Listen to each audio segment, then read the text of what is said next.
Classical music has long been a medium for exploring the supernatural, with composers often channeling their imagination to create pieces that evoke otherworldly visions.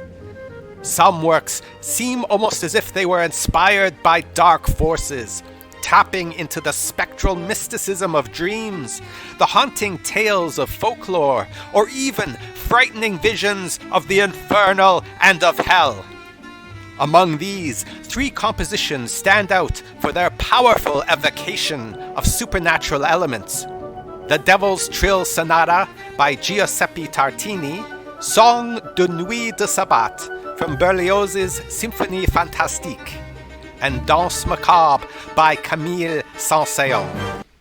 The Devil's Trill, for example, is a violin sonata famously attributed to a dream Tartini had, in which the devil himself appeared and played the most incredible piece of music.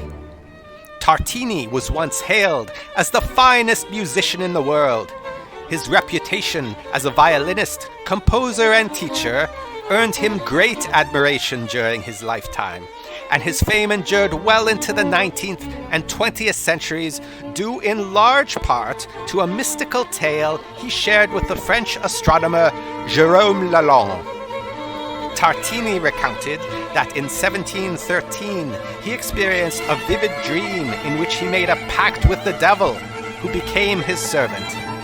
At one point, Tartini handed the devil his violin, and to his astonishment, the devil played a sonata so extraordinary that Tartini himself had never imagined anything so sublime. The composer awoke, immediately grabbed his violin to try to capture the dream's melody, but could only produce a piece far inferior to what he had heard. For this reason, he always referred to the piece as inferior, despite others commenting of the high technical skill required to play it.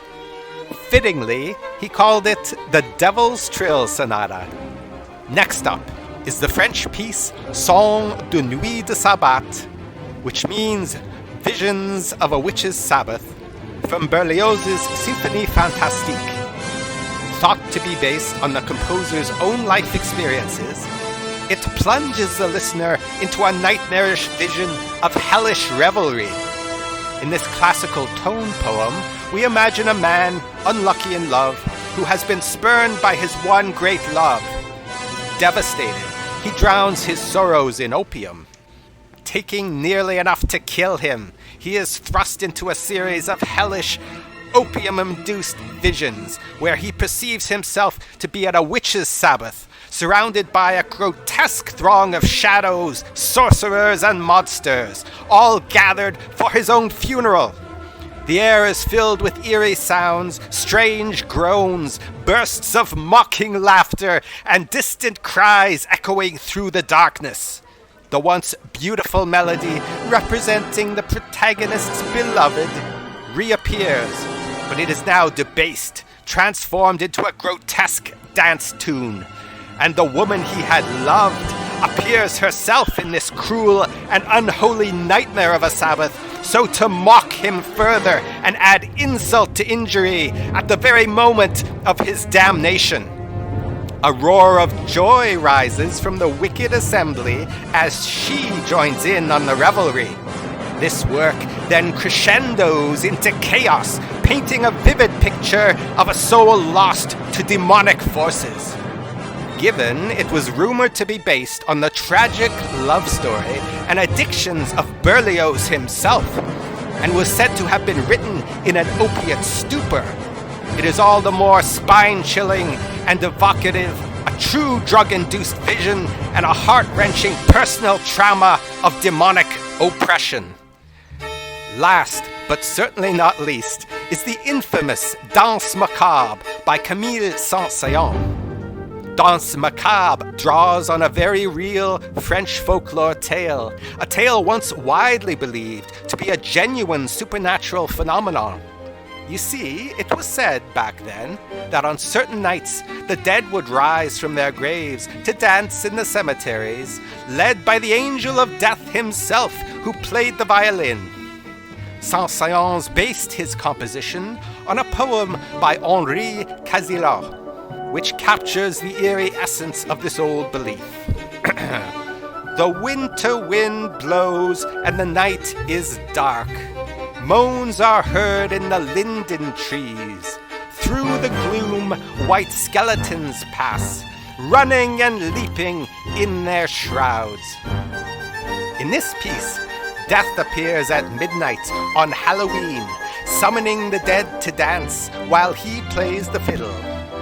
Represented by a solo violin, eerily detuned to evoke the otherworldly. The skeletons dance wildly until dawn, at which point the rooster crows and they return to their graves for another year. With its haunting violin melodies and bone-chilling xylophone imitating the rattling of bones, Danse Macabre masterfully evokes the unsettling imagery of the legend. This quintessential Halloween tale, with Saint-Saëns's musical brilliance, continues to stir in us dark imaginings of an ancestral fear of demonic forces that lurk in our graveyards at night.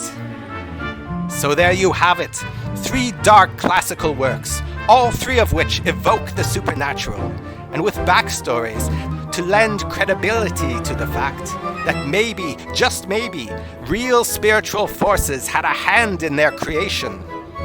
Like the muses of ancient Greek mythology, weaving into sound the music of their dark spiritual plane and channeling that magic spell into our dimension through the medium of a tortured artist.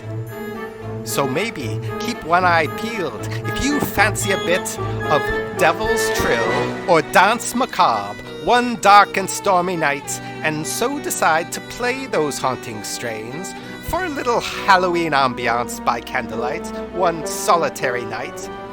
Just watch out, however, because you might not be quite as alone as you might think. You just might have caught the ear of one of the dark spirits that inspired those works. Well, that just about wraps up tonight's tale from Lorehound. Join us as we sniff out more of history's most interesting stories.